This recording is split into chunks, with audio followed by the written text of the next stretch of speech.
বন্ধুরা, তোমরা যারা গেম খেলো তারা প্রত্যেকেই AWM গানের নামটি শুনেছ, যেটিকে PUBG, free fire, call of duty ছাড়াও অন্যান্য বহু গেমে এই গানটিকে দেখানো হয়েছে। এই গানটিকে তৈরি করেছেন ইংল্যান্ডের কোম্পানি অ্যাকুরেসি ইন্টারন্যাশনাল, যেটি রাইফেলস বানানোর জন্য সারা পৃথিবীতে খ্যাত। AWM অর্থাৎ আর্টিক ওয়ারফেয়ার ম্যাগনামকে পৃথিবীর বিভিন্ন দেশ তাদের সেনাবাহিনীতে ব্যবহার করে, যেমন আমেরিকা, অস্ট্রেলিয়া, কানাডা, ব্রিটিশ এবং রুশ। পিন পয়েন্ট অ্যাকুরেসির জন্য এই গানটি পৃথিবীতে এত জনপ্রিয়। AWM রাইফেল একটি ভীষণই শক্তিশালী রাইফেল, যেটি লেজারের মতো সঠিক নিশানায় আঘাত হানতে সক্ষম। এই ভিডিওতে আপনারা দেখতে চলেছেন AWM স্নাইপার রাইফেল কিভাবে কাজ করে। এই রাইফেলটির দৈর্ঘ্য 4 ফিট 2 ইঞ্চি এবং এটির ওজন 7 কেজি। শুরুর দিকে এই গানটিতে উইনচেস্টার ম্যাগনাম বুলেট ব্যবহার হতো, কিন্তু পরবর্তীকালে এটিকে আরো পাওয়ারফুল এবং ভয়ঙ্কর বানানোর জন্য 338 ল্যাপুয়া ম্যাগনাম বুলেট ব্যবহার করা হলো। রাইফেলটিকে ব্যবহার করার জন্য প্রথমে শুটার ম্যাগাজিনটিকে রাইফেলে লাগায় এবং বোল্ট লিভারটিকে উঁচুতে টেনে তুলে পেছন দিকে টেনে আটকে দেয় এবং পুনরায় সেটি সামনের দিকে আগের পজিশনে গিয়ে লক হয়ে যায় এবং নিশানা টার্গেট করে ট্রিগার দাবিয়ে দেয় এবং ফায়ার করার পর এই প্রক্রিয়াটিকে পুনরায় করা হয় এবং রাইফেলটি পরবর্তী নিশানায় হিট করার জন্য একদম রেডি থাকে। তাহলে চলুন পুরো প্রক্রিয়াটিকে ডিটেলসে দেখে নিই। এই রাইফেলে একটি স্প্রিং লোডেড 5 অথবা 10টি সেটে প্রি লোডেড বুলেট লাগানো হয়। ম্যাগাজিনের ডিজাইনটি এইভাবে করা হয় যেন কার্তুজটি স্লাইড হয়ে বাইরে বেরিয়ে আসে। রাইফেলটিকে প্রথমবার লোড করার জন্য বোল্ট হ্যান্ডেলটিকে পেছনের দিকে টেনে আবার সামনের দিকে এগিয়ে দিতে হয়। বোল্টটি সামনে আসার সময় একটি কার্তুজ ম্যাগাজিন থেকে বেরিয়ে এভাবে সামনে চেম্বারে এগিয়ে যায় এবং সেখানে লোড হয়ে যায়। বোল্টে একটি স্প্রিং লোডেড এক্সট্রাক্টর এবং একটি স্প্রিং লোডেড ইজেক্টর থাকে। যখন কার্তুজ চেম্বারে লোড হয় তখন তার পেছনের অংশটি এক্সট্রাক্টরে লক হয়ে যায় এবং এরই সাথে এটি ইজেক্টরকে স্প্রিং এর অপর দিকে ভেতরে ঠেলে দেয়। বোল্ট হ্যান্ডেলকে নিচে করার ফলে এটি ঘুরে যায় এবং এটাই থাকা লক সিস্টেমের জন্য এটি রাইফেলে লক হয়ে যায়, যাতে করে ফায়ার করার সময় এটি নিজের পজিশনে সঠিক জায়গায় থাকে। রাইফেলটিকে ফায়ার করার জন্য কার্তুজের পেছনে প্রাইমারটিকে সজোরে আঘাত করা প্রয়োজন এবং এই কাজটি করে থাকে ফায়ারিং পিন। ফায়ারিং পিন বোল্টের ভেতরে মেইন স্প্রিং এর দ্বারা প্রেসারে থাকে এবং এর পেছনের অংশটি ককিং পিসে আটকে থাকে। প্রথমে যখন বোল্ট হ্যান্ডেলটিকে উপরের দিকে টেনে তোলা হয় তখন বোল্টের নিচের অংশে ককিং পিসটিকে পেছনের দিকে সরিয়ে দেয়, কারণ ককিং পিসটি ফায়ারিং পিনের সাথে জড়িত। তাই ফায়ারিং পিনটিও ককিং পিনের সাথে একসাথেই পেছনের দিকে সরে আসে। ফায়ারিং পিনটি পেছনের দিকে সরে যাওয়ায় মেইন স্প্রিং এবং স্ট্রাইকার কলার সাউন্ডের মাঝে কম্প্রেস হয়ে যায়। এরপর কার্তুজ লোড করার জন্য বোল্টটিকে পেছনের দিকে টেনে পুনরায় সামনের দিকে ঠেলে দেওয়া হয়।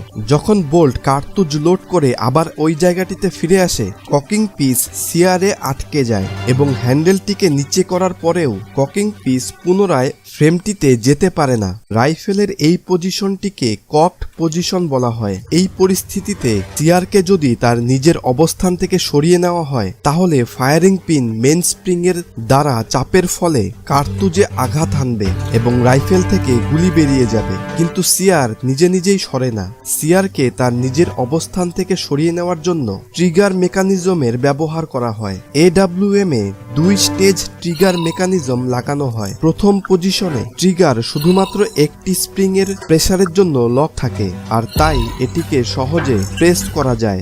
যখন ট্রিগারটি ট্রিগার সিয়ারের কন্টাক্টে আসে এর পরে তৈরি হয় দ্বিতীয় স্টেজ। ট্রিগার সিয়ার একটি দ্বিতীয় স্প্রিং দ্বারা প্রেসারে থাকে, আর তাই ট্রিগারটিকে প্রেস করার জন্য শুটারকে 2টি স্প্রিং এর বিপরীতে বল প্রয়োগ করতে হয়, আর তাই স্টেজ 2 এ ট্রিগার একটু শক্ত হয়ে যায়। এখানে দেখতে পাচ্ছেন সিয়ার ট্রিগার সিয়ারে লক হয়ে আছে। স্টেজ 2 তে ট্রিগারে অল্প একটু প্রেস করলেই সিয়ার ফ্রি হয়ে যায় এবং ফায়ারিং পিনটি মেন স্প্রিং এর প্রেসারের ফলে কার্তুজের টাইমারে গিয়ে আঘাত হানে। প্রাইমারে ইম্প্যাক্ট সেন্সিটিভ বিস্ফোরণ হয়, যেটি ফায়ারিং পিনের প্রভাবে জ্বলে ওঠে এবং কার্তুজের ভেতরে থাকা গান পাউডারে ইগনেশিয়াম শুরু করে।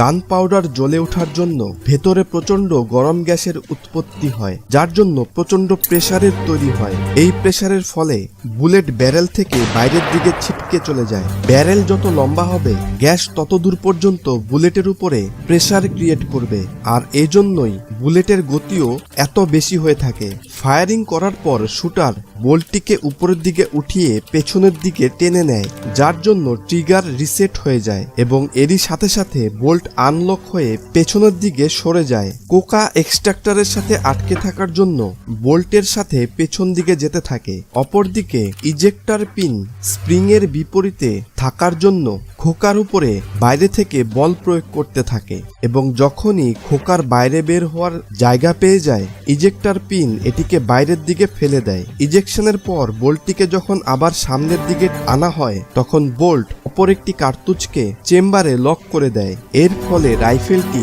পরবর্তী ফায়ার করার জন্য প্রস্তুত হয়ে যায়। AWM এর সাথে সাথে অ্যাকুরেসি ইন্টারন্যাশনালের সবগুলো রাইফেলে 3 পজিশন সেফটি মেকানিজম লাগানো থাকে। এটা সেফটি লিভার। সেফটি লিভারের প্রয়োগ তখনই করা হয় যখন রাইফেল ককড পজিশনে থাকে। বোল্ট হ্যান্ডেলটিকে একবার উপরের দিকে উঠিয়ে নিচের দিকে নামালে ককিং পিস সিয়ারে আটকে যায়, তাই রাইফেলটি ককড হয়ে যায়। যখন সেফটি লিভার পেছনের দিকে থাকে তখন বোল্ট লক হয়ে যায়, তখন এটিকে উপরে তোলা যায় না এবং এরই সাথে একটি ক্যাম যেটি সেফটি লিভারের সাথে জুড়ে থাকে ফায়ারিং পিনকে ব্লক করে দেয়, যার জন্য ট্রিগারে প্রেস করার পরেও রাইফেল ফায়ার করতে পারে না। যখন সেফটি লিভার তার মধ্যবর্তী পজিশনে থাকে তখন বোল্ট আনলক হয়ে যায়, কিন্তু তখনও ফায়ারিং পিনটি লক থাকে, সেজন্য ফায়ারিং পিন তখনও ফায়ার করতে পারে না। যদি সেফটি লিভারটি সব থেকে সামনের দিকে থাকে তখন ফায়ারিং পিনটি আনলক হয়ে যায় এবং তখনই রাইফেলটি ফায়ার করার মোডে চলে আসে এবং ট্রিগারে প্রেস করার পর ফায়ারিং করতে পারে। AWM রাইফেলের ফায়ারিং রেঞ্জ 1500 থেকে 2400 মিটার পর্যন্ত হয়ে থাকে। আজকের ভিডিওটি এখানেই শেষ করছি। দেখা হবে পরবর্তী ভিডিওতে।